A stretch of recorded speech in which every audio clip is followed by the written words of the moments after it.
ونصلي ونسلم على سيدنا ومولانا محمد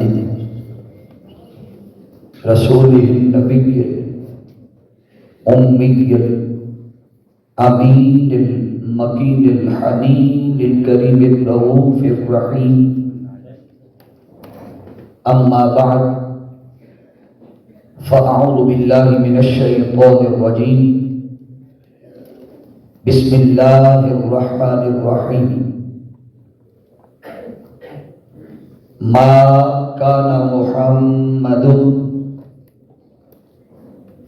أبا أحد من رجالكم ولكن رسول الله وخاتم النبيين وكان الله بكل شيء عليما. صدق الله مولانا العظيم. لي خمسة أطفي بها حر الوباء الحاطمة: المصطفى والمرتضى وابناهما والفاطمة. مولاي صل وسلم دائما ابدا على حبيبك خير الخلق كلهم. ان الله وملائكته يصلون على النبي يا ايها الذين آمنوا صلوا عليه وسلموا تسلیما. محبت و عقیدت کے ساتھ بارگاہ تاجدار کائنات صلی اللہ تعالی علیہ وآلہ وسلم میں عقیدت و محبت سے ایک بار درود پاک کا تحفہ پیش فرما دیجیے. الصلاۃ والسلام علیک یا سیدی یا رسول اللہ وعلی آلک واصحابک یا سیدی یا حبیب اللہ. انتہائی واجب الاحترام معزز و محتشم علماء کرام، ثناخان مصطفیٰ صلی اللہ تعالی علیہ وآلہ وسلم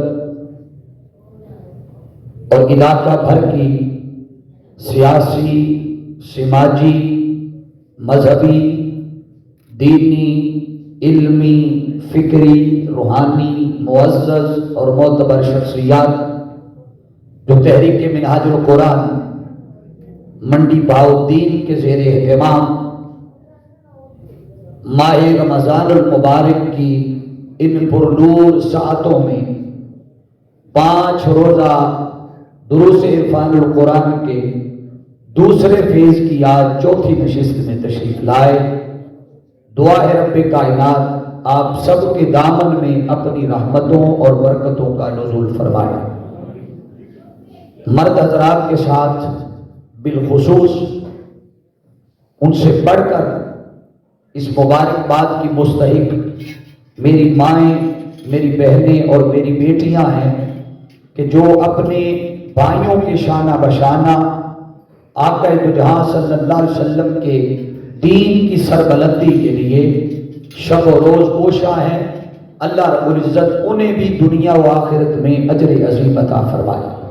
حاضرین مکرم، آپ تشہیری مہم کے ذریعے، اشتہارات کے ذریعے اور مختلف دعوتی کارڈز کے ذریعے آپ کے علم میں ہے کہ آج ہماری گفتگو کا عنوان ہے عقیدہ ختم نبوت، جس کے لیے میں نے قرآن مجید کی ایک معروف آیہ مبارکہ، قرآن مجید کا 33واں سورہ ہے، سورہ الاحزاب، اس کی آیت نمبر 40 کی تلاوت کرنے کا شرف حاصل کیا ہے. حاضرین مکرم، ابتدائی یاد رکھ لیں کہ یہ مضمون اتنی اہمیت کا حامل ہے اور اس کے بیان پر اور اس کی تفصیلات کو قدرے بیان کرنے کے لیے کم و بیش ہمیں 10 گھنٹے کا وقت چاہیے، مگر چونکہ معاشرتی مصروفیات، جملہ معاملات کے پیش نظر اتنا وقت ممکن نہیں ہے ہم اس گھنٹے سے سوا گھنٹے کے وقت کے درمیان جتنا ممکن ہو سکا آپ کے قلوب و اذہان کو اس ذکر مصطفیٰ سے معطر کرنے کی بھی کوشش کریں گے اور اپنے مضمون کو واضح کرنے کی بھی کوشش کریں گے۔ حاضرین مکرم، ایک بات ابتدائی حصے میں یاد رکھ لیں کہ عموماً بہت سارے لوگ ہمارے نوجوان ایسے بیٹھے ہوں گے کہ شاید جن کے ذہن میں یہ بات ہو کہ یہ جو عقیدہ ختم نبوت ہے، شاید کوئی 1 2 3 آیات ہیں ایسی کہ جنہیں بنیاد بنا کر ہم اس عقیدے کو واضح اور ثابت کرنے کی کوشش کرتے ہیں۔ ایسا نہیں ہے۔ اگر یہاں میرے پاس وہ کتاب ہوتی جو اس دور کے مجدد حضور شیخ الاسلام ڈاکٹر محمد طاہر القادری مدد اللہ علیہ آپ نے لکھی ہے عقیدہ ختم نبوت، 950 صفحے پر مشتمل یہ کتاب ہے، جس میں قرآن مجید کی 129 آیات سے عقیدہ ختم نبوت پر استدلال کیا۔ آپ دہرائیے کتنی؟ 129 آیات، صرف 129 آیات ہی نہیں بلکہ 225 کے لگ بھگ۔ یہ میری خوش قسمتی، یہ میرے ہاتھ میں ہے وہ کتاب عقیدہ ختم نبوت۔ یہ اس میں کم و بیش 225 کے قریب احادیث نبویہ صلی اللہ علیہ وسلم کو جمع کیا گیا اور ان میں سے عقیدہ ختم نبوت پر استدلال کیا گیا۔ میری گفتگو 3 حصوں پر ہوگی۔ پہلے حصے میں قرآن مجید کی آیات جتنی ممکن ہو سکا کوڈ کر دوں گا، پھر احادیث نبویہ صلی اللہ علیہ وسلم کی روشنی میں، اور آخری حصے میں جا کر پھر وہ جتنے فتنے آئے، جس نے جو بیج بویا، بالخصوص اس زمانے کا سب سے بڑا فتنہ قادیانیت، اس کا پوسٹ مارٹم بھی کرنے کی کوشش کریں گے تاکہ نوجوان نسل جو اس کی حقیقت کے بارے میں آگاہ نہیں ہے، اس کی آنکھوں سے پردے ہٹا کر اس بدبخت کے بارے میں انہیں خبر دی جائے گی کہ جو شخص اپنے آپ کو معاذ اللہ نبی کہتا ہے، اس کی دماغی حالت کیسی ہے، اس کا کردار کیسا ہے، بول چال کیسا ہے۔ جتنا وقت ہمارے پاس ہوا ہم کچھ نہ کچھ وقت اس پہ صرف کریں گے۔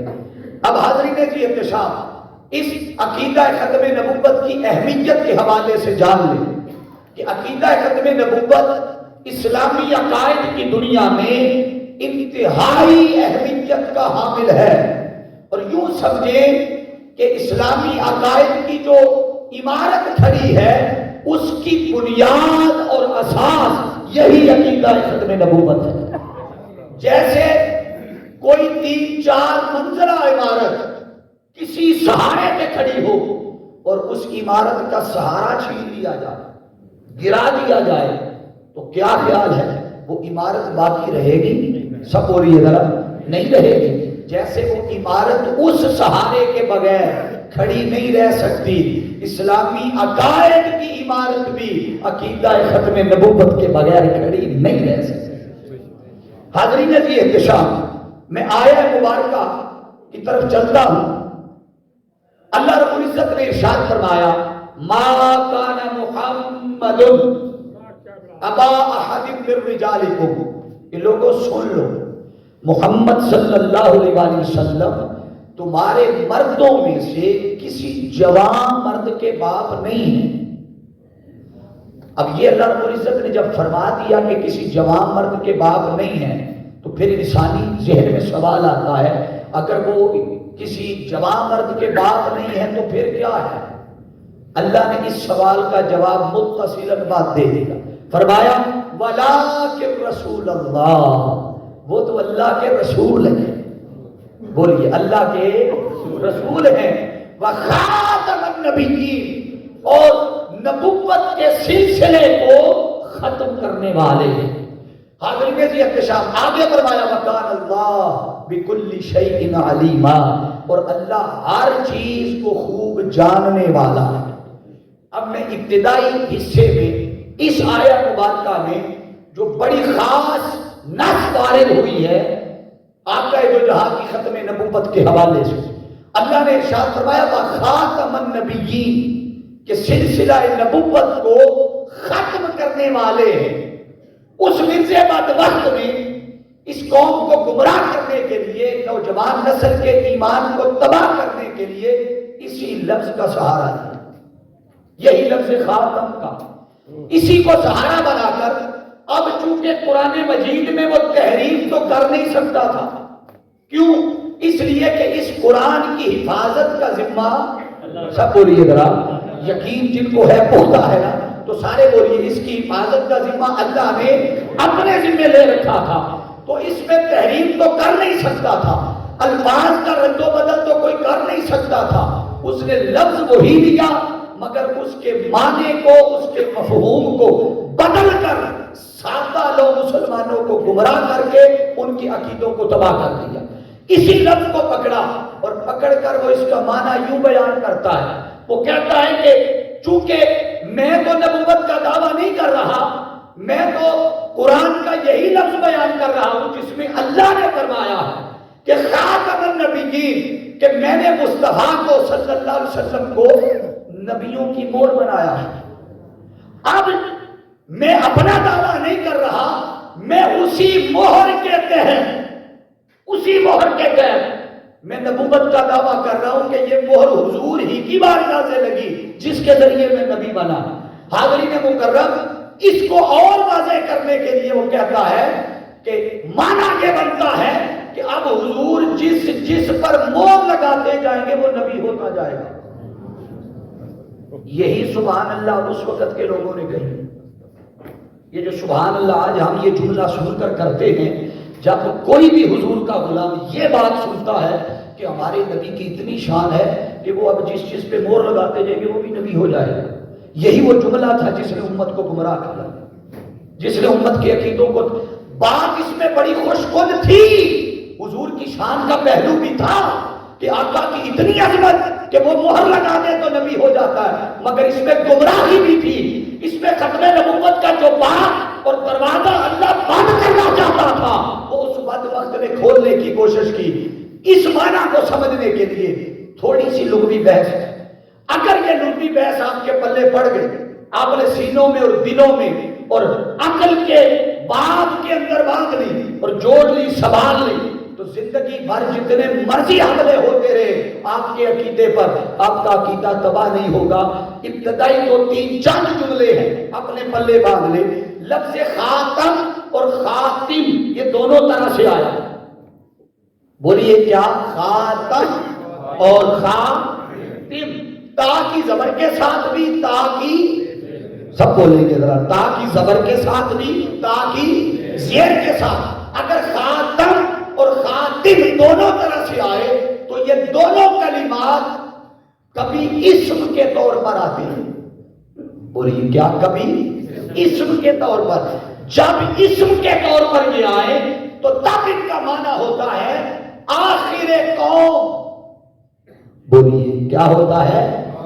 یا یوں لے لیں کہ کسی بھی قوم، کسی بھی گروہ، کسی بھی جماعت، کسی بھی قبیلے میں سے سب سے آخر میں آنے والا فرد، تب یہ معنی بنتا ہے۔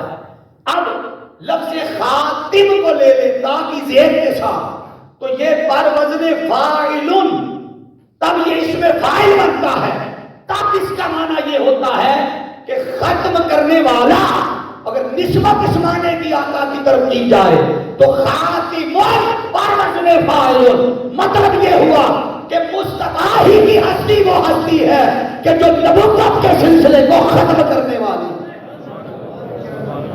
بولیے جو نبوت کے سلسلے کو اونچا بولیے ختم کرنے والی ہے۔ کبھی یہ اس میں اعلیٰ کے طور پر آتا ہے، اب توجہ کرنا، جب اس میں اعلیٰ کے طور پہ آئے تو تب مہر معنی دیتا ہے، تب معنی مہر دیتا ہے۔ اور اس معنی مہر کا بھی مطلب یہ نہیں جو مرزا نے بیان کیا، مہر کا مطلب یہ ہے کہ کوئی شخص جب تحریر لکھے ابتدا سے لے کر انتہا تک اس کی تحریر مکمل ہو جائے، اب وہ تحریر کے آخر پہ مہر لگاتا ہے، توجہ کیجئے گا کیا کرتا ہے؟ بولیے مہر لگاتا ہے۔ اس مہر کا کیا مطلب ہے لگانے کا؟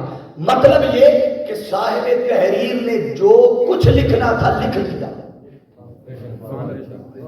جاگیے گا جاگیے گا، اس معنی کو سمجھیے گا۔ صاحب تحریر نے جو کچھ لکھنا تھا بولیے لکھ دیا، اب مہر لگ گئی، اب اس کے اندر اس کی اجازت کے بغیر نہ کوئی شخص کوئی لفظ داخل کر سکتا ہے نہ کوئی خارج کر سکتا ہے۔ رب کائنات نے آدم علیہ السلام سے لے کر تاجدار کائنات صلی اللہ علیہ وسلم تک جو انبیاء کی فہرست جاری کی تھی، اس انبیاء کی فہرست میں بطور مہر مصطفیٰ کا نام آ گیا۔ اب آقا کے بعد کا قیامت تک نہ کوئی نبی آ سکتا ہے نہ کوئی رسول آ سکتا ہے۔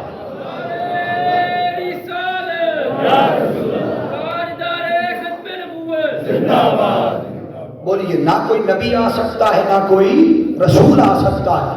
اب یہ لفظ اس معنی کی وضاحت کے بعد میں پہلا لفظ جو اللہ رب العزت نے استعمال فرمایا کہ محمد صلی اللہ علیہ وسلم تمہارے مردوں میں سے کسی جوان مرد کے بعد، اونچا بولیے جوان مرد کے بعد، یہ بات اللہ کو کہنے کی کیا ضرورت تھی؟ حالانکہ آگے اللہ رب العزت شان رسالت بیان کر رہا، وہ فرما رہے بلا کہ رسول اللہ، یہ اللہ کے رسول ہے، تو اللہ کے رسول اتنی بڑی شان جو بیان کی تھی، یہ بات کہنے کی کیا ضرورت تھی کہ کسی جوان مرد کے باپ نہیں ہے؟ کیا جوان مرد کا باپ ہونا کوئی عیب ہے؟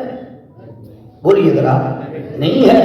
آپ انبیاء کی تاریخ اٹھائیے نا ذرا، کہ کئی نبی ایسے ہوئے کہ وہ خود بھی نبی تھے، آگے ان کے بیٹے بھی نبی ہوئے۔ بولیے ذرا، کیا ان کے بیٹے بھی؟ آپ حضرت ابراہیم علیہ السلام کی مثال لے لیں، خود بھی نبی، بیٹے اسحاق علیہ السلام بھی نبی، حضرت ابراہیم علیہ السلام خود بھی نبی، بیٹے اسماعیل بھی نبی۔ آپ حضرت یعقوب علیہ السلام کی مثال لے لیں، خود بھی نبی، بیٹے یوسف علیہ السلام بھی نبی۔ آپ حضرت زکریا علیہ السلام کی مثال لے لیں، خود بھی نبی، بیٹے یحییٰ علیہ السلام بھی نبی۔ تو ایسا نہیں ہے کہ نبی کا بیٹا کبھی آگے جا کر جوان نہیں ہوتا یا جا کر نبی نہیں بنتا، جوان بھی ہوتا ہے پھر نبی بھی بنتا ہے۔ تو اگر ایسا ہوتا ہے تو آقا کی اولاد کے بارے میں کیا ضرورت تھی اللہ کو کہنے کی کہ کسی جوان مرد کے باپ نہیں؟ حکمت کیا تھی؟ آؤ حکمت سمجھا دیتا ہوں۔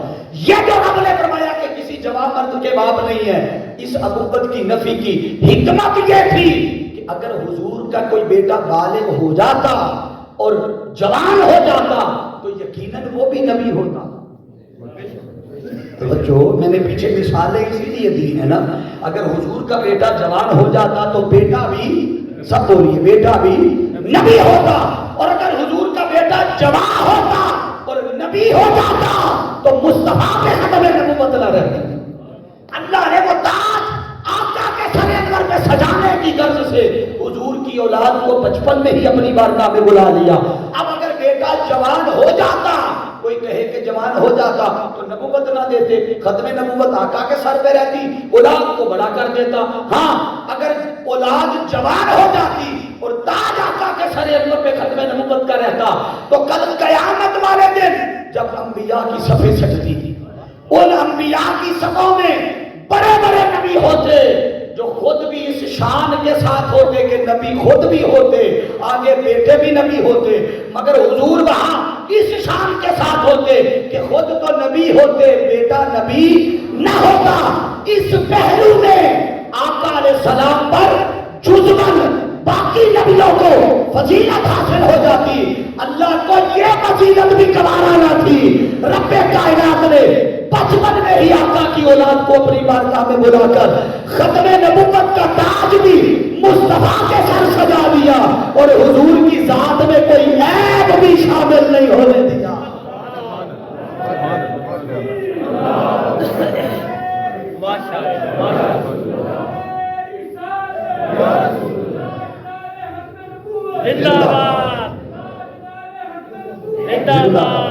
حاضرین جی ہمیشہ اگلی بات پھر بڑی خاص آ رہی۔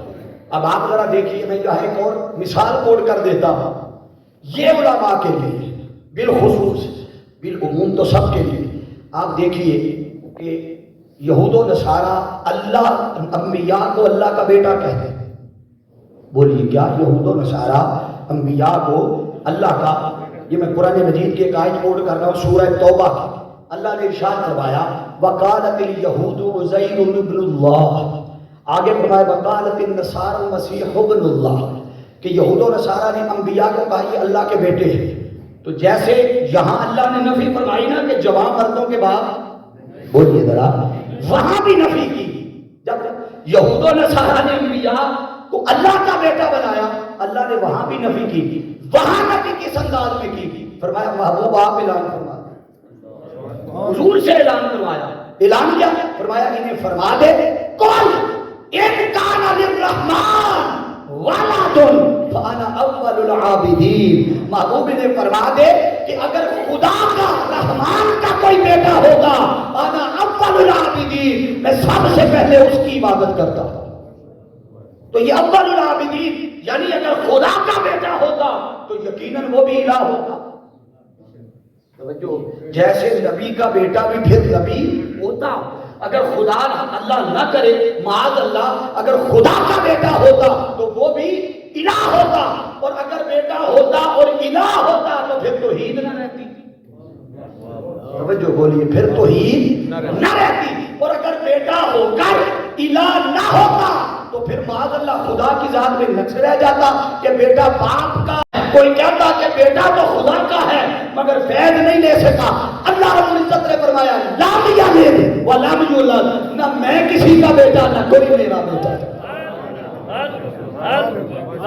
حاضرین عزیز احتشام، اگلی بات بڑی توجہ طلب ہے۔ یہ بات کرنے کے بعد قرآن نے کیا کہا؟ وَلَٰكِن رسول اللہ، ہاں جوان مرد کے باپ تو نہیں ہے مگر سنو وَلَٰكِن رسول اللہ، یہ اللہ کے رسول ہے، اور یہ اللہ کے رسول ہے۔ اور یہ شان رسالت مصطفیٰ بیان کر کے ساتھ ہی کہا رسول تو ہیں مگر سنو وخاتم النبیین، سلسلہ نبوت کا ختم کرنے والے ہیں۔ بولیے کیا؟ سلسلہ نبوت کا ختم کرنے والا۔ یہ بات بڑی سمجھنے والی ہے، خاص نقطہ عرض کر رہا ہوں، اور سچ بات ہے یہ جو کچھ آپ کو سنا رہا ہوں یہ ذہن سے نکال دے کہ شاید اس میں کوئی میرا کمال ہے، ایک لفظ بھی میرا نہیں ہے، اللہ کی عزت کی قسم یہ سارا فیض شیخ الاسلام ڈاکٹر محمد طاہر قادری کے قدموں اور جوڑوں میں بیٹھنے کی خیرات ہے جو آپ تک منتقل کر رہا، جو آپ تک پہنچا رہا۔ یہ جو فرمایا نا وَلَٰكِن رسول اللہ وخاتم النبیین، یہ اللہ کے رسول ہیں اور سلسلہ نبوت کو ختم کرنے والے ہیں۔ کہا رسول، سلسلہ نبوت کا ختم کیا۔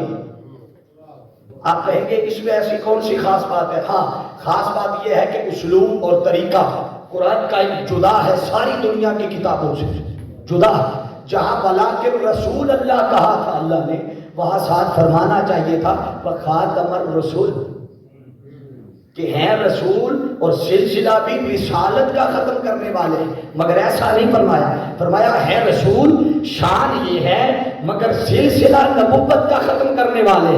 تو باری تعالیٰ تو خاتم الرسول کہہ دیتا تاکہ شان رسالت دو بار آ جاتی، توجہ دو بار آ جاتی، پہلے بھی پھر بعد میں۔ وہ فرماتا ہے ہاں انی عالم ما لا تعلمون، جو میں جانتا ہوں تم نہیں جانتے، مجھے خبر ہے قیامت تک کئی فتنے آئیں گے، اگر خاتم الرسول فرما دیتا تو قیامت تک لوگوں کو گنجائش مل جاتی کہ اللہ نے دروازہ رسالت کا بند کیا ہے، نبوت کا دعویٰ کرتے رہتے اور دلیل دیتے رہتے کہ دروازہ نبوت کا بند تو نہیں کیا، چونکہ رسالت منصب بڑا تھا بنسبت نبوت کے۔ بولیے کیا؟ رسالت منصب، اب سارے بولیے نا ذرا، منڈی والوں کی طبیعت مزاج سے میں کچھ واقف ہوں، مجھے پتا ہے کیسے یاد کروانا ہے، کیسے ساتھ چلانا ہے۔ وہ منصب بڑا ہے رسالت کا، نبوت کا منصب کا نسبت رسالت چھوٹا ہے۔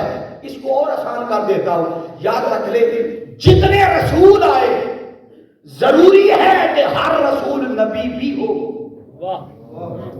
بولیے ضروری ہے کہ ہر رسول نبی بھی ہو، مگر جتنے نبی آئے یہ ضروری نہیں ہے کہ ہر نبی رسول بھی ہو۔ بولیے ہر نبی رسول۔ چلے میں آپ کے علاقے کے حساب سے مثال بدل لیتا ہوں۔ آپ کو اس مجمع میں سے کسی بندے کو کھڑا کرے، آپ اس سے پوچھے بتائے بھائی آپ نے ایم اے کیا ہوا ہے؟ وہ کہے گا ہاں جی کیا ہوا ہے۔ ساتھ ہی آپ کہیں بتاؤ بی اے بھی کیا ہوا ہے؟ آپ حیران ہوئے نا اس سوال پر، کیونکہ وہ کہے گا بھائی جان کہ ایم اے کی ڈگری مجھے ملی ہی تب تھی جب پہلے، اونچا بولیے بی اے۔ یہی سوال آپ پہلے کسی سے پوچھ لے بی اے کیا ہوا ہے، وہ کہے ہاں، اب آپ اس سے پوچھ سکتے ہیں بھئی ایم اے بھی کیا ہوا ہے کہ نہیں؟ وہ کہے نہیں میں بی اے کیا ہوا ہے، ایم اے نہیں کیا ہوا۔ مثال سیم ہے، چونکہ بی اے چھوٹا درجہ ہے، ایم اے بڑا درجہ ہے، رسالت بڑا درجہ ہے، نبوت چھوٹا درجہ ہے۔ جب حضور کی شان بیان کرنے کی بات آئی تو جو بڑا منصب تھا وہ بیان کیا، مگر جب دروازہ بند کرنے کی بات آئی تو نبوت کا دروازہ بند کر دیا، تاکہ قیامت تک آنے والوں کو پتہ چل جائے کہ میں نے چھوٹے منصب کا دروازہ بند کر دیا ہے، اب نبی کوئی نہیں آ سکتا، اور رسول کے آنے کا تو سوال ہی پیدا نہیں ہو سکتا۔ رسول کے آنے کا تو اونچا پڑھیے، رسول کے آنے کا تو سوال ہی پیدا نہیں ہو سکتا۔ حاضرین کی انتشار، قرآن مجید کی بے شمار، میں نے عرض کیا 129 آیا، اگر کسی نے تفصیل پڑھنی ہو قسم خدا میں سچ کہہ رہا ہوں، اس لیے نہیں کہ آپ کتاب لے کے جائیں، نہیں، آپ یہاں سے لیں کہیں سے بھی لیں، یہ جس گھر میں کتاب ہوگی یہ فطرہ اس گھر میں داخل نہیں ہوگا، یہ اتنی اہم کتاب ہے۔ یہ قرآن مجید کا ابتدائی حصہ پڑھنا ہے آپ نے جا کے، یہ سورہ بقرہ کی ابتدائی الفاظ ہے۔ اللہ نے ارشاد فرمایا الف لام میم ذالک الکتاب، فرمایا اس کتاب میں لا ریب فیہ، کوئی شک کی گنجائش نہیں۔ جو بات اللہ نے وہ تیسرے چوتھے نمبر پہ جا کے کرنی تھی نا، وہ بات کرنے سے پہلے فرمایا ذالک الکتاب لا ریب فیہ، اس کتاب میں شک کی گنجائش نہیں ہے، تاکہ اس کی افادیت بھی واضح ہو جائے کہ کتنی اہم اور پاکیزہ اور باحفاظت کتاب ہے۔ پھر فرمایا ھدی للمتقین، اس میں ہدایت ہے متقیوں کے لیے، بولیے ہدایت ہے متقیوں کے لیے۔ اب ہر کوئی جو سنے گا کہ متقیوں کے لیے ہدایت ہے، وہ کہے گا میں بھی متقی، وہ کہے گا میں بھی متقی، یہ کہے گا میں بھی متقی، تو یہ متقی کی پہچان کیسے ہوگی؟ یہ ہم اگر آپس میں ایک دوسرے سے پوچھتے رہیں گے تو شاید ہم سارے ہی متقی بن جائیں، مگر ہم آپس میں نہیں پوچھتے، ہم قرآن سے پوچھتے ہیں۔ بولیے کس سے؟ قرآن سے۔ قرآن سے پوچھا تو قرآن نے کہا آؤ متقین کی صفات بتاتا ہوں، الذین یؤمنون بالغیب، فرمایا پہلی صفت یہ ہے کہ وہ غیب پر ایمان لاتے ہیں۔ پھر فرمایا وَيُقِيمُونَ الصَّلَاةَ، دوسری صفت کیا ہے؟ چلے جو پڑھتے ہیں قائم کرتے ہیں وہ تو بول لینا، دوسری صفت کیا ہے؟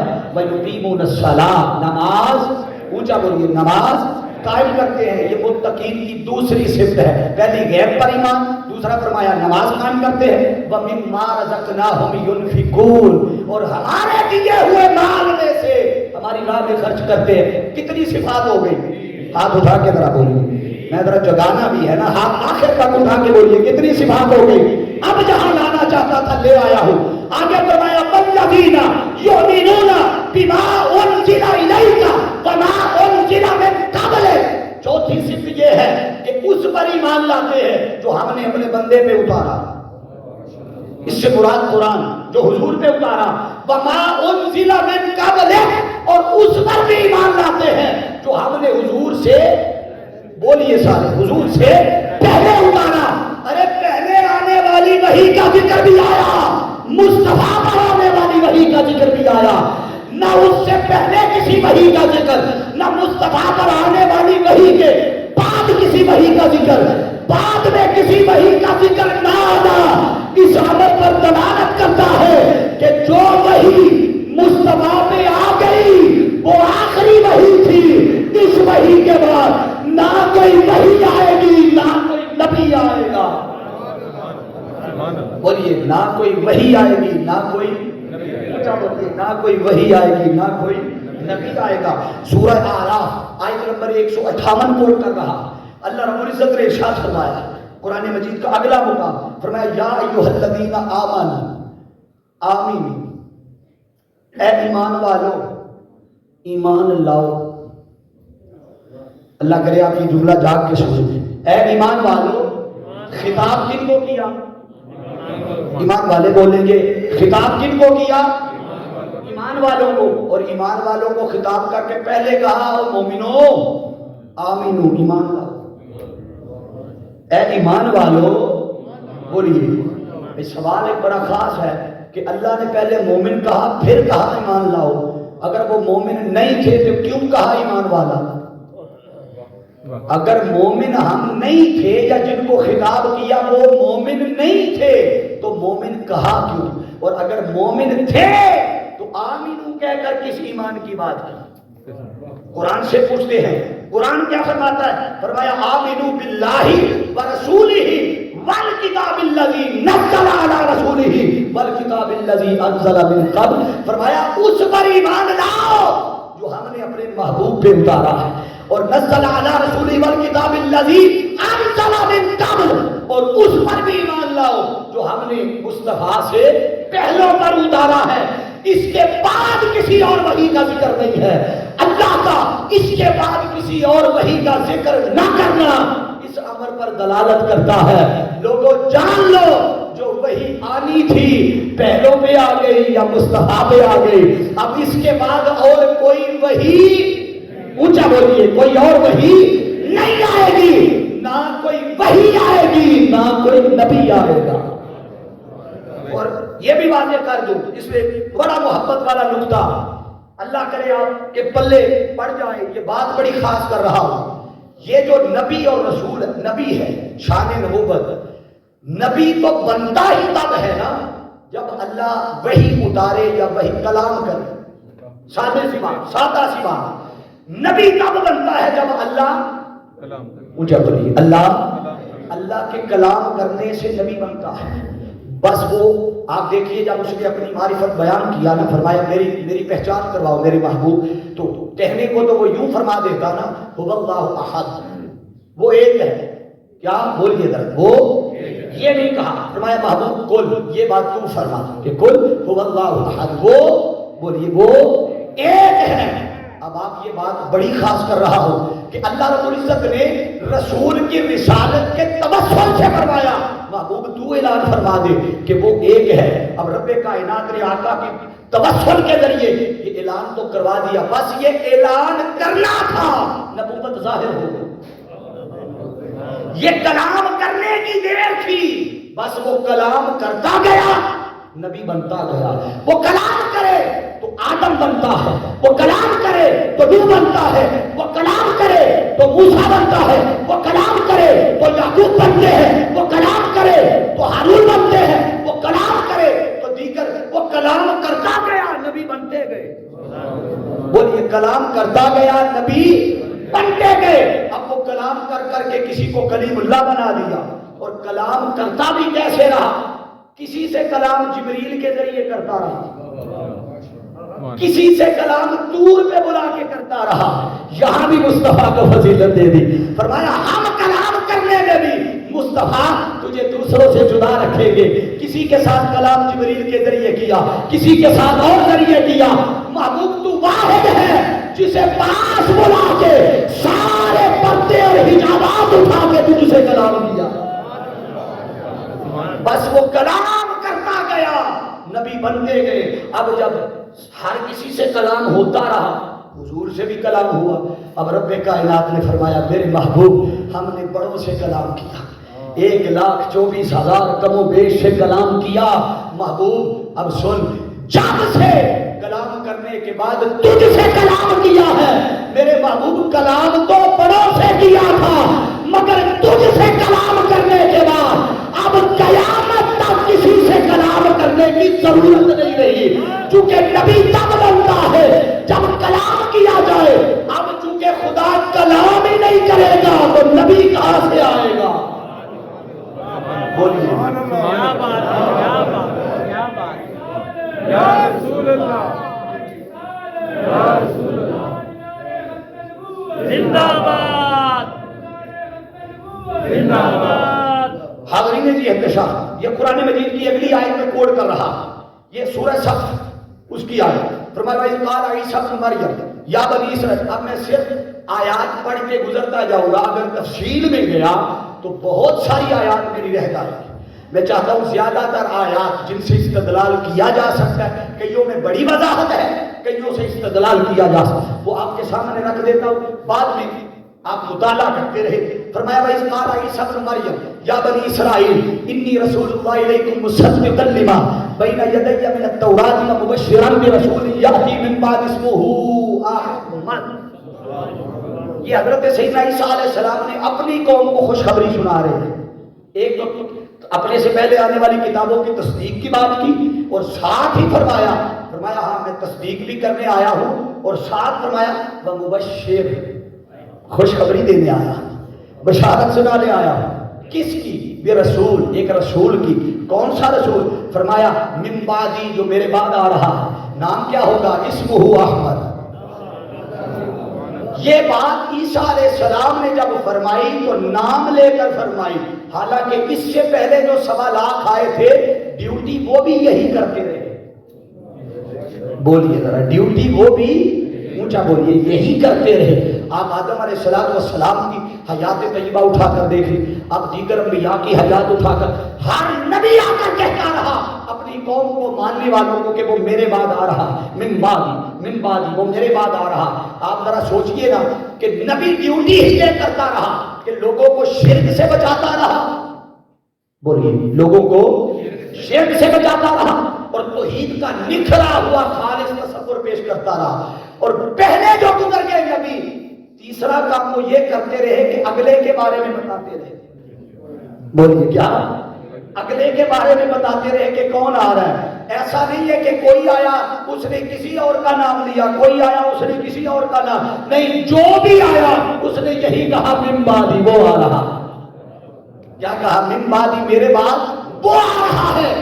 مجھے اگر یہ جملہ علماء سمجھ جائیں, یہ محبت بڑا جملہ ہے, پسند آ جائے تو لے جائے, نہ آئے تو کوئی بات نہیں, چھوڑ جائے, کوئی اضافی فتویٰ لگانے کی ضرورت نہیں. میری محبت اور میرے ایمان کا تقاضا ہے کہ میں کس بنیاد پہ یہ بات کر رہا ہوں, اس لیے کہ اللہ نے, وہ حدیث قدسی ہے, لولاک لما خلقت الافلاک, معبود تجھے پیدا نہ کرتا تو کائنات کی کوئی شے پیدا نہ کرتا. یوں لگتا ہے وہ جتنے نبی آئے حقیقت میں آنا ایک نے تھا. بولیے, حقیقت میں آنا ایک نے تھا. بس اس ایک کی خاطر اللہ نے پہلے 1.25 لاکھ بھیجا. یہی وجہ تھی, وہ 1.25 لاکھ کا 1.25 لاکھ یہی کہتا رہا من بعدی. تو جو ڈیوٹی باقی نبی کرتے رہے, مصطفیٰ بھی بحیثیت نبی ہی آئے تھے, ڈیوٹی وہ بھی وہی کرتے جیسے باقی کہتے رہے من بعدی. چاہیے تو یہ تھا کہ اگر آقا کے بعد کسی نے آنا ہوتا تو آقا بھی آ کے یہی بیان جاری کرتے کہ من بعدی, میرے بعد آ رہا ہے. باقی کہتے رہے من بعدی, میرے بعد آ رہا ہے. مصطفیٰ آ گئے, آپ نے کہا سنو, وہ جو خبر دیتے رہے من بعدی, بس آنا خاتم النبیین لا نبی بعدی, وہ جس کی خبر دیتے رہے آ گیا ہے. اب میرے بعد اور کوئی نہیں آئے. اب میرے بعد اور, اونچا بولیے, میرے بعد اور کوئی نہیں آئے. اب حاضرین کی احتشام, وہ جتنے آتے رہے, جتنے نبی آئے, وہ سارے کے سارے ایک حد بندی کے تحت آتے رہے. بولیے کیا؟ ایک حد بندی. وہ ان کا ایک علاقہ ہوتا, ان کا ایک زمانہ ہوتا, ان کی ایک قوم ہوتی, ایک مقید لمحات کے لیے, مقید علاقے کے لیے, مقید قوم کے لیے آتے. مگر جب حضور کی باری آئی تو اللہ نے ساری حدیں اٹھا دی, حدیں اٹھا دی. تو میں محبوب یہ قید باقیوں کے لیے تھے, تیرے لیے قید کوئی نہیں. آپ کہیں گے شاید یہ کوئی خطابی جملہ بول رہا, نہیں, قرآن کی آیت کے بغیر تو ہم چلتے ہی نہیں. کیوں کہ تعلق منہج القرآن سے, اور ہم نے زندگی بھر جو سیدی شیخ الاسلام کی بارگاہ سے سنا ہے, جو پڑھا ہے, جو سیکھا ہے, جو اپنی تربیت میں بطور کٹی لیا ہے, وہ یہی ہے کہ بیٹا بات جب بھی کرو یا قرآن سے کرو یا حدیث مصطفیٰ سے. تو قرآن کی آیت کوٹ کر رہا ہوں, فرمایا محبوب اعلان فرما دے, قل یا ایھا الناس. یہ جو ناس والا اعلان ہے نا, یہ انوکھا اعلان ہے. فرمایا محبوب اعلان فرما دے. تو یہ آپ سوچیں گے کہ کہاں تک کا اعلان ہے؟ یہی تو وہ اللہ نے قید اٹھائی ہے, یہی تو وہ حد بندی ختم کی ہے. فرمایا محبوب اب اعلان کر دے. اب کوئی شخص ترجمہ کرنے والا, تشریح کرنے والا, تفسیر کرنے والا یہ نہیں کہہ سکتا کہ اس یا ایھا الناس سے مراد صرف زمانہ صحابہ کا ہے. ایسا ممکن نہیں ہے, یا بعد میں 100 سال تک کے لیے یہ قرآن کی آیت ہے. نہیں, یہ قیامت تک جس کو خطاب ہوگا وہ قیامت تک آنے والے سارے لوگ اس ایھا الناس میں آئیں گے.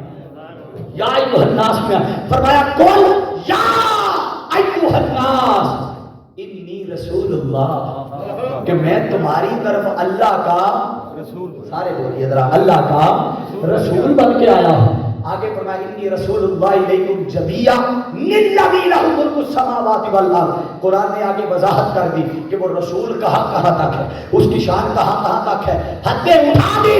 فرمایا لہ ملک السماوات والارض, بس جہاں تک خدا کی کائنات ہے, جہاں تک زمین ہے, جہاں تک آسمان ہے, جہاں تک خدا کی ربوبیت اور خدا کی خدائی ہے, وہاں تک مصطفیٰ کی مصطفائی ہے. وہ رسول وہاں تک کا نبی اور رسول ہے. حاضرین جی احتشام, پھر جتنے رسول آئے ان سب کو اللہ رب العزت بندگی کا تاج پہناتا رہا. سارے بولیے کیا, بندگی کا وہ حیثیت بندہ بن, وہ نبی ہو کر بھی رسول ہو کر بھی اپنے آپ کو عبد کہتے رہے. بولیے اپنے آپ کو. ابھی تو میں پہلے حصے پہ ہوں, ابھی تو دوسرا حصہ, پھر تیسرا حصہ, اور آپ کے چہروں سے لگ رہا ہے کہ آپ اگلے 10-15 منٹ میں تھک جائیں گے. اگر نہیں تھکیں گے تو ایک بار زور سے سبحان اللہ فرما دے برکت کے لیے. اب آپ دیکھیے ذرا کہ قرآن کتنی وضاحت کے ساتھ بیان فرما رہے ہیں. جتنے نبی آئے وہ بحیثیت نبی آئے, اور اللہ رب العزت ان کے اس بحیثیت نبی بھی آئے, بندہ بن کے آئے. اللہ ان کی اس بندگی کو بڑے اچھے انداز میں قرآن میں بیان کرتا ہے. آپ قرآن اٹھائیے, قرآن نے کسی کو کام پر فرمایا سلام علی نوح فی العالمین, کہ عالمین کا سلام ہو میرے نوح, انا کذالک نجزی المحسنین, ہم اپنے چاہنے والوں کو, محبت کرنے والوں کو اسی طرح کی اجر اور جزا دیا کرتے. پھر آگے فرمایا انہ من عبادنا المؤمنین, کہ وہ نوح میرا بڑا عبادت گزار بندہ تھا. بولیے عبادت گزار مقام ابدیت کو بیان کیا, عبادت گزار بندہ تھا. اسی طرح کسی اور کا ذکر کیا تو پھر اللہ نے پھر محبوب کو مخاطب کر کے فرمایا وَاذْكُرْ عَبْدَنَا أَيُّوبَ, میں محبوب یاد کرو ہمارا ایک بندہ ایوب بھی تھا. کہیں فرمایا الیاس, کہیں فرمایا موسیٰ, کہیں فرمایا ہارون. ساتھ کسی کے حوالے میں کہا انہ کان مخلصا وکان رسول النبی, وہ بڑا مخلص رسول تھا, وہ بڑا مخلص نبی تھا. کسی کو فرمایا انا وجدناہ صابرا, یہ بڑا صبر کرنے والا نبی تھا. وہ جتنے نبی آئے کوئی صابر بن کے آتا رہا, کوئی عبد بن کے آتا رہا, کوئی عبد خالص بن کے آتا رہا, کوئی عبد خاص اور عبد مومن بن کے آتا رہا. اللہ ان کی اس خوبی کو بڑی وضاحت سے بیان کرتا رہا. مگر جب حضور کی باری آئی, اب دل تھام کے بیٹھنا, جب حضور کی باری آئی تو قرآن نے کیا کہا وَإِن كُنتُمْ فِي رَيْبٍ مِّمَّا نَزَّلْنَا عَلَىٰ عَبْدِنَا, بات ختم. حیران نہیں ہوئے جو ہم نے اپنے بندے پر اتارا ہے. کون سا بندہ, یہ ساتھ نہیں کہا, نہ صابر کہا, نہ مخلص کہا, نہ مومن کہا, کوئی صفت بیان نہیں کی. آپ حیران بھی ہوں گے, پریشان بھی ہوں گے کہ یہ کیا بن گیا. ہم تو عظمت و شان مصطفیٰ بیان کر رہے ہیں مگر کوئی خوبی بیان نہیں کی. آپ اگلا قرآن کا مقام پڑھ لیں, سورہ بنی اسرائیل آیت نمبر 1, فرمایا سبحان الذی اسریٰ. اللہ کرے معراج سن کے یہ لفظ تو یاد ہو جائے نا, سبحان الذی اسریٰ بعبدہ, پھر عبد کہا, صرف بندہ کہا. سورہ نجم میں چلے جائیے, فرمایا فاوحیٰ الی عبدہ ما اوحیٰ, ہم نے وحی کی جو کرنی تھی اپنے بندے پر. خوبی پھر نہیں بیان کی. باری تعالیٰ باقی نبیوں کی تو خوبیاں بیان کرتا رہا, کسی کو مخلص کہتا رہا, کسی کو صابر کہتا رہا, کسی کو خاص کہتا رہا. حضور کی باری آئی وہ بندہ کہہ کے گزر گیا, صرف بندہ کہا. مولا وجہ کیا ہے, حکمت کیا ہے؟ جواب آتا ہے ہاں میرے جس نبی میں, جس بندے میں جو خوبی زیادہ تھی میں بیان کرتا رہا. جو خوبی بولیے زیادہ تھی, چونکہ خوبیاں جس میں جو خوبی واضح تھی اور شمار میں آتی تھی میں بیان کرتا رہا. ارے جن کی خوبیاں شمار میں آتی رہی میں گنتا رہا, لکھتا رہا, بیان کرتا رہا. مصطفیٰ کی کوئی ایک بھی خوبی ساتھ بیان نہ کرنے کا مطلب ہرگز نہیں کہ خوبی تھی کوئی نہیں. ارے بیان نہ کرنا اس امر پر دلالت نہیں کر رہا, بلکہ خبر پر دلالت کر رہا ہے کہ خوبی کوئی ایک ہوتی تو بیان کرتا، وہ خوبیاں ہی اتنی تھی کہ قرآن تو ایک بنانا تھا، اگر مصطفیٰ کی خوبیاں بیان کرنے لگ جاتا نہ جانے کتنی کتابیں شائع ہو جاتی، نہ جانے کتنی کتابیں۔ مصطفیٰ کی خوبیاں شمار میں نہیں آ سکتی تھی، وہ بندہ ہی ایسا بندہ ہے۔ حاضرین احتشام، اسی ابدیت کو جب قرآن نے اور آگے مقام پر بیان کیا تو فرمایا آخری بات اسی ابدیت، فرمایا تبارک الذی نزل، سورہ فرقان کی آیت نمبر 1۔ تھکے تو نہیں ہیں؟ قرآن سن کے تھکنا نہیں چاہیے، اگر نہیں تھکے تو سبحان اللہ پھر ایک دفعہ ساتھ فرما دیں، تبارک الذی نزل الفرقان علی عبدہ، پھر عبد کا لیکون للعالمین النذیرا، فرمایا یہ سارے عالمین کو ڈر سنانے والا ہے۔ اب توجہ کیجئے گا، یہ جو خوبیوں کا مجموعہ مصطفیٰ کو بنایا، باقی نبیوں کو کسی کو کوئی خوبی دی، کسی کو کوئی خوبی دی، وہ بانٹتا گیا خوبیاں۔ اب جب حضور کی باری آئی تو ساری جمع کر کے حضور نے رکھ دی۔ اب قیامت تک حضور کے بعد کوئی نبی تو تب آئے گا جب کوئی خوبی پیچھے بچ گئی ہوگی جو نئے آنے والے نبی کو دی جائے۔ ارے خوبی بچی کوئی نہیں، رب نے ساری خوبیاں مصطفیٰ کو دے دی، سارے کمالات مصطفیٰ میں جمع کر دیے، تو جب کمالات ہی سارے مصطفیٰ میں آ گئے تو نہ کوئی نبی آئے گا نہ کوئی وحی آئے گی، نہ کوئی نبی آئے گا نہ کوئی وحی آئے گی۔ حاضرین مکرم، میں چونکہ دامن وقت میں گنجائش بہت کم ہے، 2 حصے میرا مضمون رہتا ہے، میں حدیث کی طرف پلٹتا ہوں، باقی آیات پڑھنا چاہیں تو یہ میں نے آپ کو کتاب آپ کے حوالے کر دی، 129 آیات اس کتاب حضور شیخ الاسلام کی 950 صفحے کی کتاب۔ حاضرین کی احتشام، اسی ابدیت کا ذکر جب حضور کی حدیث میں آیا تو آقا علیہ السلام نے فرمایا، حدیث ارباز بن ساریہ راوی، آقا نے قال قال رسول اللہ صلی اللہ علیہ وسلم انی عبد اللہ، پھر حضور نے فرمایا میں اللہ کا، اونچا بولیے اللہ کا ہے، آپ بھی بندے ہیں، سارے ہی بندے جو اس نے پیدا کیے، مگر بندوں میں فرق ہے۔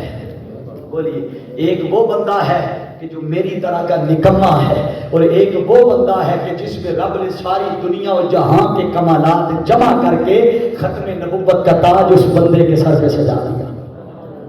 تو یہاں فرمایا انی عبداللہ و خاتم النبیین، فرمایا سن لو کہ میں اللہ کا بندہ ہوں، مگر بندہ اس شان کے ساتھ آیا ہوں کہ میں آخری نبی۔ بولیے ذرا سارے، میں آخری نبی ہوں۔ دوسری احادیث کوٹ کر رہا، تفصیل احادیث کی میں بیان نہیں کر رہا وقت بچانے کے لیے، یہ حضرت ابو ہریرہ رضی اللہ تعالیٰ عنہ راوی ہے، فرمایا قال رسول اللہ صلی اللہ علیہ وسلم فضلت علی الانبیاء بست، مجھے 6 چیزوں میں دیگر انبیاء پر فضیلت دی گئی۔ کتنی؟ ہاتھ اٹھا کے بولیے کتنی؟ 6۔ پہلے فرمایا اعطیت جوامع الکلم، مجھے جوامع الکلم عطا کیا گیا، ونصرت بالرعب وحلت لی الغنائم وجعلت لی الارض مسجدا وطہورا وارسلت الی الخلق کافہ وختم بی النبوۃ، فرمایا کہ مجھے جوامع الکلم عطا کیا گیا، پھر میری روب کے ساتھ مدد کی گئی۔ بولیے کس کے ساتھ؟ اونچا، روب کے ساتھ، یعنی آقا اکرم صلی اللہ علیہ وسلم کی ہستی میں روب تھا کہ حضور کی بارگاہ میں کسی بڑے سے بڑے بدبخت کو بھی جرت اور دم مارنے کی جرت نہ ہوتی، حضور کی ذات کا اتنا روب تھا۔ میں اس پہ حدیث صاحب کوٹ کر دیتا ہوں، ایک جنگ کا موقع تھا، آقا علیہ السلام یوں درخت کے ساتھ ٹیک لگا کے کچھ دیر کے لیے آرام کرنے کے لیے بیٹھے تھے، تو آقا علیہ السلام نے چشمان مقدس کو ظاہری طور پر بند کی، تو ایک شخص تلوار لے کر حضور کے سر پہ کھڑا ہو گیا، دشمن۔ جب حضور نے ایسے آنکھیں کھولی تو اس نے کہا ہاں اے محمد بتا اب تجھے میرے ہاتھ سے کون بچائے گا، یوں تلوار لہرائی، حضور نے جی بھر کے دیکھا، نظر اٹھا کے دیکھا، بس وہ یہ تیری نظر کا کمال ہے، یہ تیری نظر کا، حضور نے جی بھر کے دیکھا، نظر اٹھا کے دیکھا، وہ تھر تھر کانپنے لگ گیا، تلوار ہاتھ سے گر گئی، حضور نے وہی تلوار پکڑی اور پکڑ کر کہا بتا اب تجھے محمد کے ہاتھ سے کون بچائے گا۔ اس کی جان کیا جانی تھی، اسے تو اللہ نے ایمان کے لیے چھوڑ دیا تھا، کلمہ پڑھ لیا۔ بتانا مقصود یہ ہے کہ اللہ رب العزت نے حضور کو اتنا روب عطا کیا. حضور نے فرمایا مجھے میری روب کے ساتھ مدد کی گئی. یہ میری مدد تھی کہ مجھے روب عطا. اور اگلی بات یہ پھر ہضم کرنے والی ہے. آج کے دور میں یاد رکھیں حضور کے اس روب والی مدد کا فیض آقا کے آگے قیامت تک آنے والے اولیاء صلحاء اور غلاموں کو ملتا رہے. بولیے غلاموں کو قیامت تک یہ فیض ملتا رہے گا. یہ فیض ختم نہیں ہوا, ملتا رہے گا. آپ میں سے اگر کسی کے ذہن میں کوئی شک آ جائے تو وہ چند لمحوں کے لیے اپنے مرشد خانے چلا جائے, چند لمحوں, اور سوچے کہ اس کا جو پیر ہے, جو مرشد ہے, اس کی بارگاہ میں بھی بڑے سے بڑے چودھری کو آ کے دم مارنے کی ضرورت نہیں. اور آج کے دور میں ہمیں جس کی نسبت ملی, اللہ کی عزت کی قسم کوئی مانے نہ مانے, ہر کسی کی اپنی سوچ ہے. یہ فیض جو روم کا فیض ہے, یہ آج کے دور میں شیخ الاسلام ڈاکٹر محمد طاہر القادری کو بھی ملا ہے. وہ جہاں رہے, کینیڈا میں رہے, امریکہ برطانیہ میں رہے, ان کی پیٹھ پیچھے تو لوگ بڑے بڑے دعوے کرتے ہیں اور باتیں کرتے ہیں, مگر ان کے سامنے بیٹھ کر کسی کو ایک جملہ کہنے کی ضرورت نہیں ہے. یہ وہ روب مصطفیٰ کا فیض ہے. بولیے روب مصطفیٰ کا فیض ہے. آکے فرمایا وَأُحِلَّتْ لِيَ الْغَنَائِمُ, میرے لیے مال غنیمت حلال کیے گئے. پھر فرمایا وَجُعِلَتْ لِيَ الْأَرْضُ مَسْجِدًا وَطَہُورًا, اور میرے لیے ساری کائنات کی زمین پاک کر دی.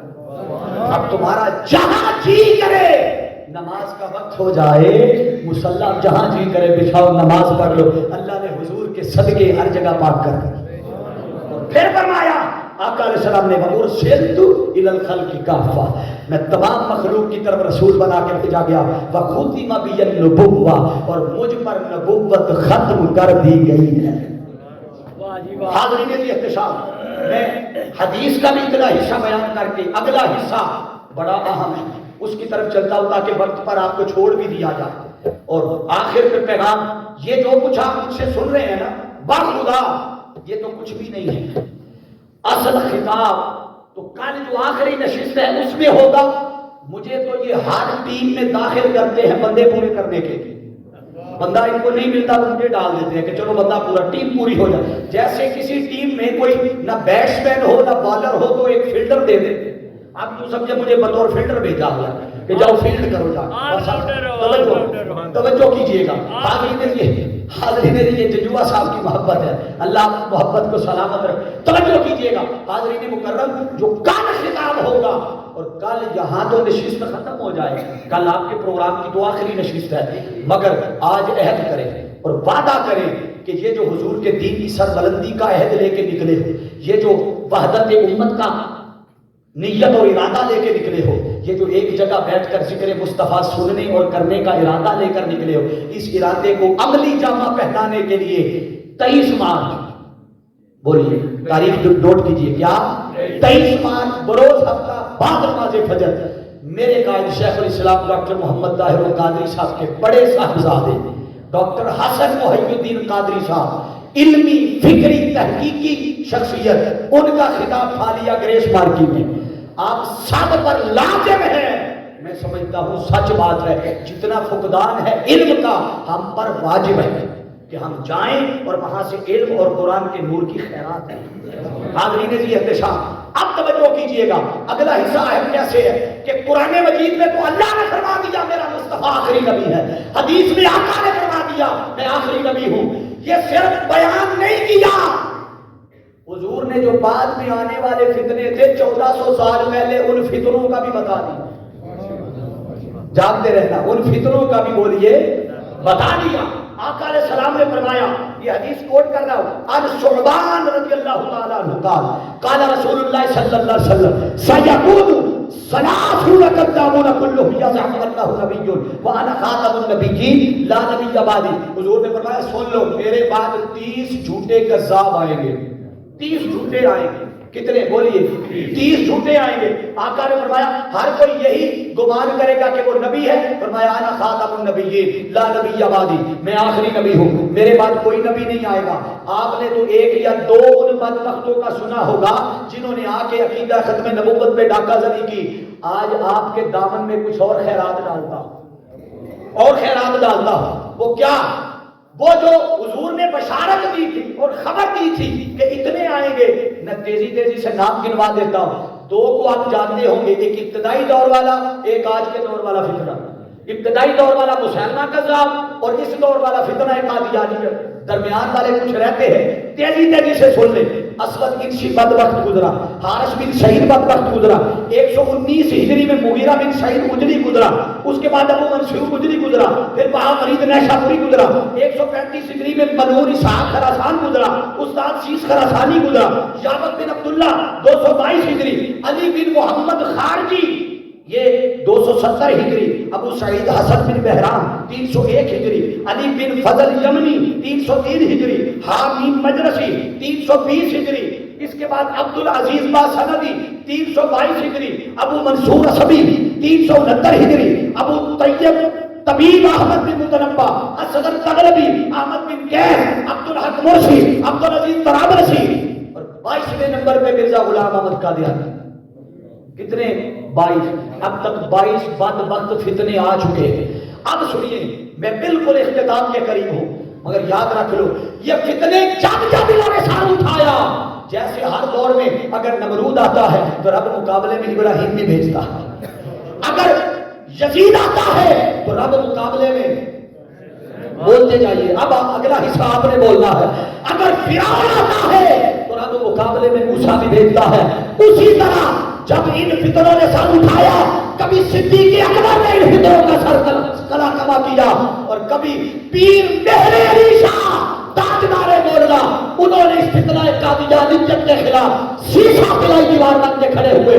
کبھی مولانا عبدالستار خان نیازی رحمت اللہ تعالیٰ علیہ، کبھی مولانا شاہ عبد الرانی خان رحمت اللہ تعالیٰ علیہ، اور 88 کا دور آتا ہے، جانتے کون سا؟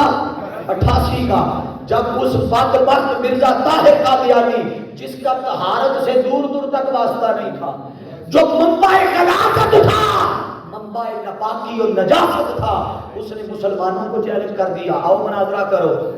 میں دعویٰ کر رہا ہوں، اس نے مناظرہ تو کر دیا مگر ہم دبک کر بیٹھ گئے، گھبرا گئے، پریشان ہو گئے، نہ جانے مناظرے میں کیا ہو جائے، مگر قربان جائیں اس دور کے اسے نہیں خبر تھی کہ کس دور میں چیلنج کر رہا۔ یہ صدی سیدی شیخ الاسلام کی صدی ہے۔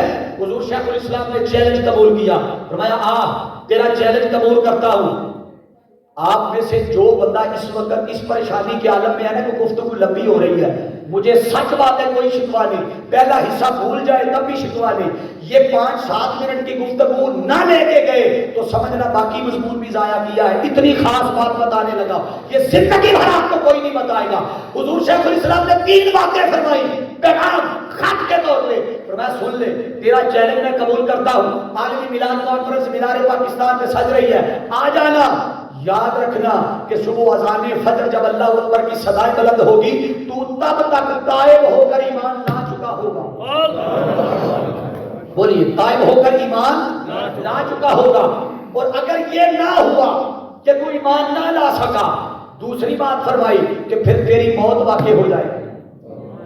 بولیے بھائی، کسی کو موت ملے کسی کو زندگی ملے، یہ تو فیصلہ تقدیر کا ہے، توجہ کرنا، یہ بات سمجھ رہے ہیں کہ تقدیر بھی تقدیر مبرم ہے، اور علماء مفسرین فرماتے ہیں کہ تقدیر مبرم تب تک بدلتی نہیں جب تک وقت کا غوث نہ بدلے، تب تک وقت کا غوث نہ بدلے تقدیر مبرم نہیں بدلتی۔ آپ نے فرمایا تیری موت واقع ہو جائے گی۔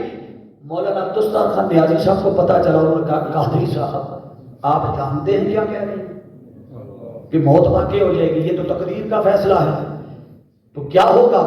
حضور سیدی شیخ الاسلام نے ایک جملہ کہا، پلے باندھ کے چلے جانا، پھر حضور شیخ الاسلام کی معرفت بھی مل جائے گی۔ آپ نے کہا کہ عبدالستار نیازی صاحب مجھے خبر ہے میں نے کیا کہا ہے، سن لیں، یہ جن کی خاطر سارا کچھ کر رہا ہو وہ لاج رکھے گے نا، یہ سب کچھ جن کی خاطر کر رہا ہوں، جن کے لیے کر رہا ہوں، جنہوں نے جن کی دعاؤں کا نتیجہ ہو، فرمایا ان کے لیے کر رہا ہوں، تو فرمایا کہ وہی لاج رکھیں گے۔ 2 باتیں فرمایا، اگر دونوں باتیں نہ ہوئی تیسری کیا ہوگی؟ فرمایا پھر جس چراغے پہ تیرا جی کرے طاہر قادری کی گردن اڑا دینا۔ زمانہ موقف ہے، زمانہ گواہ ہے، وہ 1000 علماء مشائخ کا سٹیج سج گیا، کیا دیوبند کے علماء اہل حدیث کے علماء، اہل تشیع کے علماء، اہل سنت کے علماء جب کبیر جمع ہو گیا، لاکھوں شاخان مصطفیٰ مینار پاکستان کے سبزادار میں جمع ہو گئے، رات بھر انتظار ہوتا رہا، اس بدبخت نے نہ آنا تھا نہ آیا۔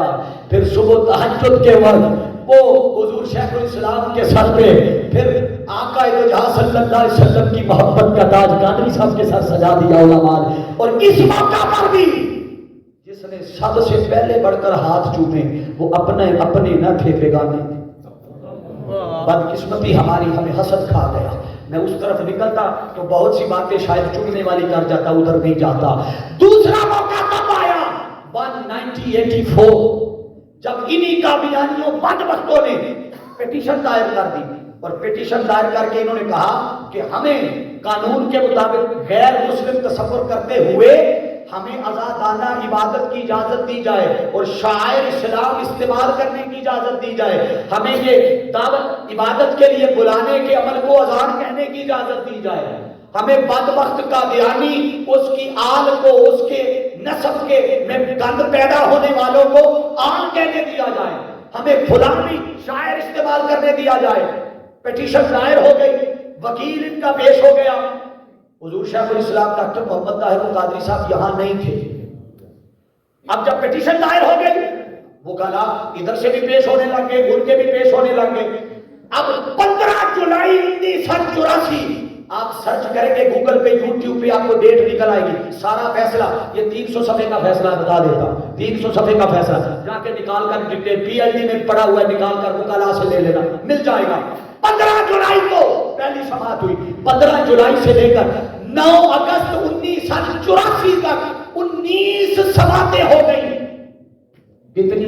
19۔ اونچا بولیے، کتنی؟ 19 سماعتیں۔ دلائل ہماری طرف سے بھی ہوتے رہے، مگر یقیناً اگر 19 دن کی سماعت کے باوجود بھی پیٹیشن خارج نہیں ہوئی تو اس کا مطلب ہے دلائل کمزور تھے۔ بولیے، میں کسی کو نیچا نہیں دکھا رہا، ہر کسی نے عقیدہ ختم نبوت کے لیے اپنی قربانیاں دی ہیں، جنہوں نے دی ہیں ان کو خراج تحسین پیش کرتے ہیں، مگر سن لے یہ 19 دن کی سماعتیں گزر گئی، 9 اگست تک پیٹیشن خارج نہ ہوئی۔ جب یہ ماحول بن گیا تو کوئی شخص نام لیے بغیر کوئی شخص حضور شیخ الاسلام ڈاکٹر محمد طاہر القادری صاحب کے پاس گیا اور جا کر کہا قادری صاحب کیس خراب ہو رہا ہے، ہم کیس ہار جائیں گے، لٹ جائیں گے، تباہ ہو جائیں گے، کچھ کیجئے۔ حضور شیخ الاسلام نے کہا 3 دن مجھے دے دیے جائیں کیس کی تیاری کے لیے وقت مانگ لیا گیا۔ اب سننا، 11 اگست 1984 کو شیخ الاسلام صاحب دلائل کے ساتھ پیش ہو گئے۔ اب سننا، ایک دن میں 6 گھنٹے کے دلائل دیے، ادھر 19 دن کے دلائل تھے۔ توجہ، ادھر کتنے تھے؟ 19 دن کے۔ اب 19 دن کا مطلب 19 کو 6 سے ضرب دے، کتنا؟ 114 گھنٹے بنتے۔ ایک طرف 114 گھنٹے کے دلائل تھے، ادھر غوث پاک کے مرید کے 6 گھنٹے کے دلائل کے بدلے میں قادیانیوں کی پیٹیشن خارج کر دی۔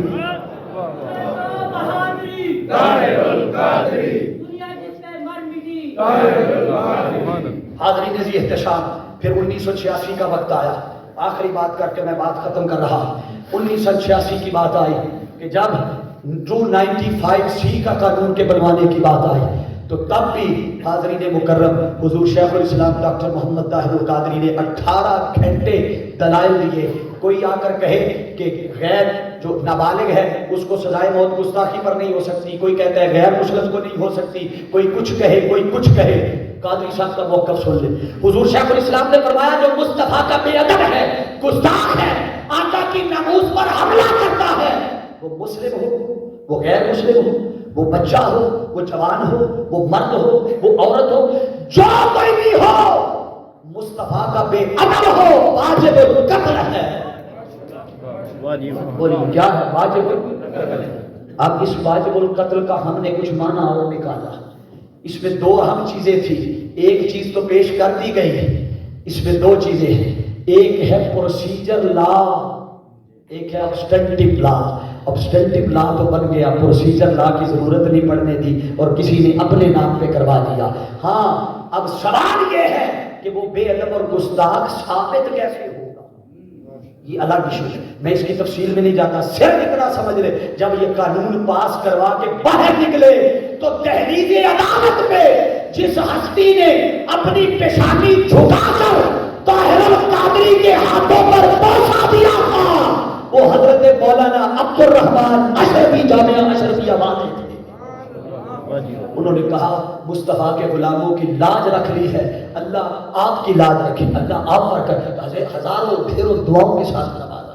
حاضرین ذی احتشام، حضور شیخ الاسلام کی اور جس پہلو میں خدمات دیکھنا ہو، کتابوں کو دیکھے، خطابوں کو دیکھے، تربیت کو دیکھے، سکولز کو دیکھے، یونیورسٹیز کو دیکھے، اس امت کو کیا کچھ نہیں اس شخصی نے دیا، مگر ہم بدقسمت ہے ہم جیتوں کو نہیں پہچانتے، ہم مردوں پہ پردے ڈالتے ہیں، ہم کفن ڈالتے ہیں اور اس کے بعد چادریں چڑھاتے ہیں، ارے آؤ آج لے ان کی پناہ، آج مدد مانگو سے، کل نہ مانیں گے قیامت میں اگر مان گیا، آج وقت ہے اپنی نسبت جوڑ لو اور اس مرد کلندر کی صحبت میں آ جاؤ، اور اس صحبت کو مضبوط کرنے کا بہترین موقع شہر اعتکاف جو ہے، شہر اعتکاف آ رہا ہے، 10 دن حضور شیخ الاسلام کی سنگت ملے گی، صحبت ملے گی، 10 راتیں آپ کو مختلف اعلیٰ قسم کے قرآ سننے کو ملیں گے، مصری، سوڈانی، ایرانی، ازر کے قرآ اور دیگر قرآ، اعلیٰ ثناخوان جو آپ لاکھوں دے کر بلاتے ہیں وہ فریق سننے کو ملیں گے،